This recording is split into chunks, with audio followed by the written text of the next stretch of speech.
विपक्ष के नेता ने जो प्रेस कॉन्फ्रेंस में कहा कि मतदाता सूची ठीक नहीं है, इसको सुधार करना चाहिए, तो भाई गहन पुनर्निरीक्षण क्या है, एसआईआर क्या है, मतदाता सूची का सुधार करने की प्रक्रिया है, और वो कर रहे हैं तो भी विरोध कर रहे हैं, पुरानी मतदाता सूची कर रहे हैं तो भी विरोध कर रहे हैं।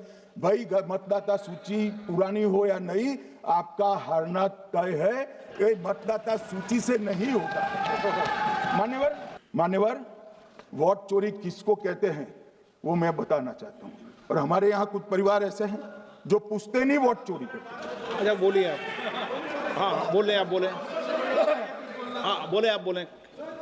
स्पीकर सर, मेरा कल एक सवाल था, जो हिंदुस्तान के इतिहास में पहली बार डिसीजन लिया गया कि इलेक्शन कमिश्नर्स को फुल फुल इम्यूनिटी दी जाएगी। ठीक है, ये है ना, इसका जवाब इसका पीछे मैं खत्म नहीं किया सर। इसके पीछे जो थिंकिंग थी वो हमें सबसे पहले बताएं। ठीक है। दूसरी बात, नहीं, हरियाणा की जहां इन्होंने बात की, इन्होंने एक उदाहरण लिया, वहां पर अनेक उदाहरण हैं। वो भी आपने दिया था ना, 19 वो भी आपने दिया था, इसलिए दिया वो भी 19 लाख वहां पे फेक लोग, वो उदाहरण आपने दिया था, इसलिए उनका जवाब दिया। और ये भी हमें बता दीजिए, actually let us have a debate on my press conference. Let us go. Let us have very good idea. Let us have a debate on my press conference. Amit Shah ji, I challenge you to have a debate on the 3 press conferences. Please.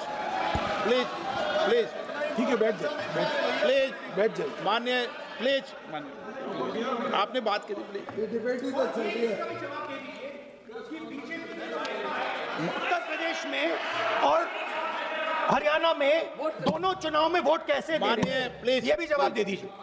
माननीय गृहमंत्री जी। मान्यवर, पहली बात मैं स्पष्ट करना चाहता हूं, मैं 30 साल से विधानसभा और संसद में जनप्रतिनिधि के रूप में चुनकर आता हूं। मुझे लंबा अनुभव है संसदीय प्रणाली का। विपक्ष के नेता महोदय कहते हैं कि पहले मेरी बात का आप जवाब दीजिए, मैं सुनना चाहता हूं। आपकी मुंसफी से संसद नहीं चलेगी, मेरे यहाँ बोलने का क्रम मैं तय करूंगा, इस तरह से नहीं चलेगी संसद। मान्यवर, उनको धैर्य रखना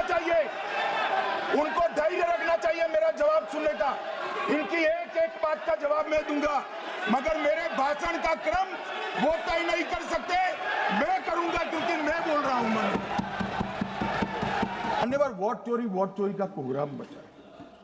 मैं वोट चोरी किसको कहते हैं वो बताना चाहता हूं। वोट चोरी के 3 आयाम हैं। एक तो मतदाता नहीं है, मतलब योग्यता नहीं है, और आप वोटर बन जाते हो तो वोट चोरी माना जाएगा। दूसरा, आप गलत प्रकार से चुनाव जीतते हो तो वोट चोरी माना जाएगा। और तीसरा, जनादेश को डिफाई करते हो, मतलब वोट के विपरीत आप कोई पद प्राप्त कर लेते हो तो भी एक प्रकार से वोट चोरी होता है। अरे सुनो ना, क्यों जल्दबाजी करते हो मानिकम, क्यों? अब मैं 3 वोट चोरी की घटनाएं बताना चाहता हूं। सबसे पहली घटना हुई, आजादी के बाद देश का प्रधानमंत्री तय करना था। तय कौन करना था?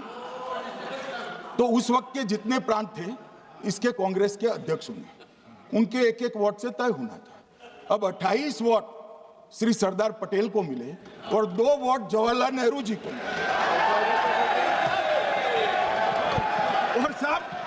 और साहब प्रधानमंत्री जवाहरलाल जी बने।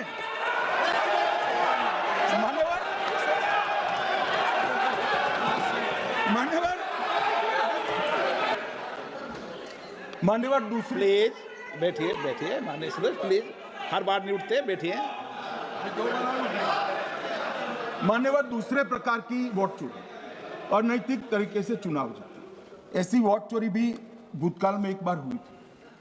श्रीमती इंदिरा गांधी रायबरेली से चुनी गई। इलाहाबाद हाईकोर्ट में श्री राजनारायण पहुंचे कि चुनाव नियमों के अनुसार नहीं हुआ।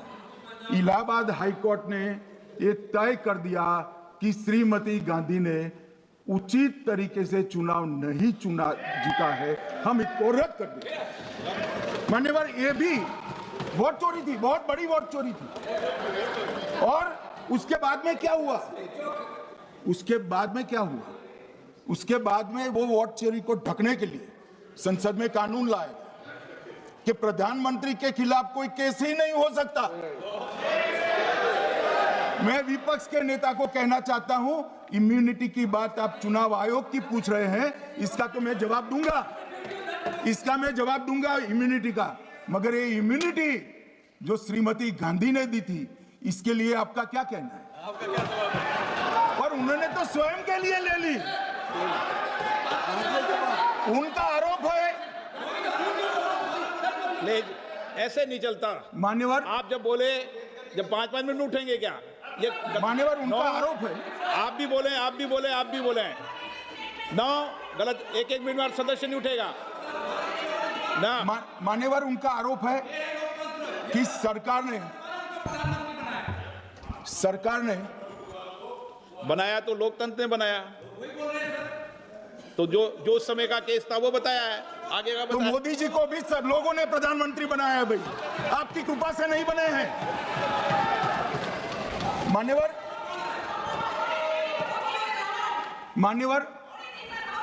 नो प्लीज सर, ऐसे मानव तरीका ठीक नहीं है आपका, 2-2 मिनट में उठना। मान्यवर, विपक्ष के नेता ने कहा कि आपने चुनाव आयुक्तों को इम्यूनिटी दी। इनका आरोप सत्य नहीं है, मैं इसकी बात बाद में करता हूं। परंतु हमने तो चलो मानो चुनाव आयुक्त को इम्यूनिटी दी, श्रीमती गांधी ने तो अपने आप को इम्यूनिटी दी थी। और फिर जब ये संवैधानिक सुधार के वायरस चैलेंज हुए, तो वो केस जीतने के लिए 2, 3 और 4 नंबर के सर्वोच्च न्यायालय के जज को बाईपास कर चौथे नंबर के जज को चीफ जस्टिस बनाया और वहां केस भी जीत लिया। और मान्यवर, ये तो इतिहास है, कौन जुटला सकता है? इनको कोई पढ़ाता नहीं है इतिहास, ये तो इतिहास है, सर्वोच्च अदालत और संसद के रिकॉर्ड में रखा हुआ इतिहास है। इसके खिलाफ लल्लन सिंह जैसे कितने लोग पूरा जीवन लड़े बिहार में, इमरजेंसी के खिलाफ जेल में गए, लाखों लोग गए। और तीसरी वोट चोरी कहना चाहता हूं, तीसरी वोट चोरी का प्रकार मैंने बताया था कि योग्यता नहीं है और मतदाता बन जाना। अभी एक वाद पहुंचा है, वाद मतलब डिस्प्यूट पहुंचा है दिल्ली की सिविल अदालत में। उसमें डिस्प्यूट ये है कि सोनिया गांधी जी इस देश की नागरिक बनने से पहले मतदाता बने।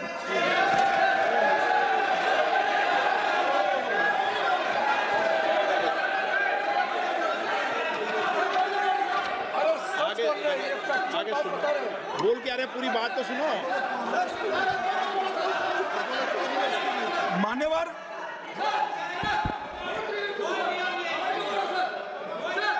मान्यवर, मैंने इतना ही कहा है कि अदालत में केस चल रहा है जो फैक्चुअल है।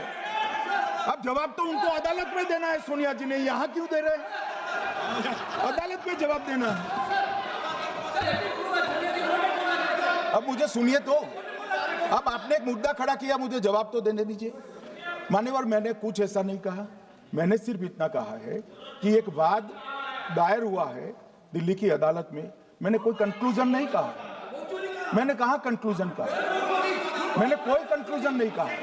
कंक्लूजन तो जब उनका नोटिस का जवाब वो दे देगी तब अदालत देगी, तब फिर से बताऊंगा मैं। मगर अभी तो मैंने सिर्फ इतना कहा है कि वहां एक केस रजिस्टर्ड हुआ है जिसमें श्रीमती गांधी को नोटिस इश्यू किया है। इसमें इतने लाल पीले होने की जरूरत क्या है? मान्यवर, हम सबका साझा दायित्व है, हम भी विपक्ष में बैठे हैं, हम चुनाव जितने जीते हैं इससे ज्यादा हारे हैं। हम लोगों का तो एक प्रकार से पौना जिंदगी ही विपक्ष में ही चला गया, चाहे राज्य हो या केंद्र हो। कई चुनाव हमारे, हमने चुनाव आयुक्त और चुनाव आयोग पर कभी आरोप नहीं लगाया। एक नया पैटर्न खड़ा हुआ, एक नया पैटर्न। मैं पूरा वाक्य नहीं बताना चाहता। श्रीमती ममता बनर्जी ने चुनाव आयोग पर आरोप लगाए, स्टालिन जी ने लगाए, बीडी सतीशन जी ने लगाए, श्री राहुल गांधी ने लगाए, मल्लिकार्जुन खड़गे जी ने लगाए, तेजस्वी यादव जी ने लगाए, अखिलेश यादव जी ने लगाए, वी शिवन कुट्टी ने लगाए, हेमंत सोरेन जी ने लगाए, भगवंत मान जी ने लगाए। अब पहले तो ऐसी परंपरा सिर्फ कांग्रेस पार्टी में थी, मगर संपर्क का दोष कहता होता है साहब, ये सारे इंडिया अलायंस वाले चुनाव आयोग के खिलाफ आए। मान्यवर, चुनाव आयोग एक तटस्थता से चुनाव कराने वाला संस्थान बनाया गया और इसकी मान्यता कोई पॉलिटिकल पार्टी ने नहीं दी, भाग और अनुच्छेदों के तहत हमारे संविधान ने दी है और ये संवैधानिक प्रक्रिया है। इस संवैधानिक प्रक्रिया पर सवाल खड़े कर कर, अनर्गल आरोप कर कर आप पूरे चुनाव आयोग की एक प्रकार से पूरे दुनिया में इसकी छवि को धूमिल करने का काम कर रहे हैं। आपको लगता है कि आप सरकार की छवि धूमिल कर रहे हैं? ना जी, आप पूरी दुनिया में भारत के लोकतंत्र की छवि को धूमिल कर रहे हैं।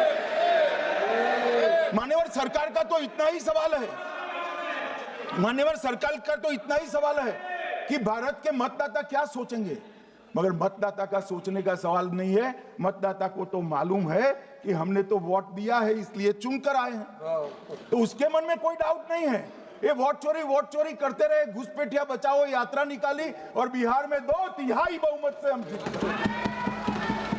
मान्यवर, ये जो नई परंपरा शुरू हुई कि देश के अंदर चुनाव न जीते तो चुनाव आयोग को बदनाम करो, चुनाव प्रक्रिया को बदनाम करो, मतदाता सूची को बदनाम करो, ये हमारे लोकतंत्र का भला नहीं करेगी। यही आयुक्त के, यही सरकार के होते हुए आप कई चुनाव जीते, हम कुछ नहीं बोले, हम पार्टी में बैठकर इसकी मीमांसा की, मगर ये लोग चुनाव आयोग पर। प्लीज नो, आप बैठिए प्लीज। मान्यवर, मैं थोड़ी स्पष्टता के लिए आंकड़ा देना चाहता हूं। मई 14 में श्रीमान नरेंद्र मोदी इस देश के प्रधानमंत्री बने, तब से उनको आपत्ति है। तो एनडीए क्या क्या जीती?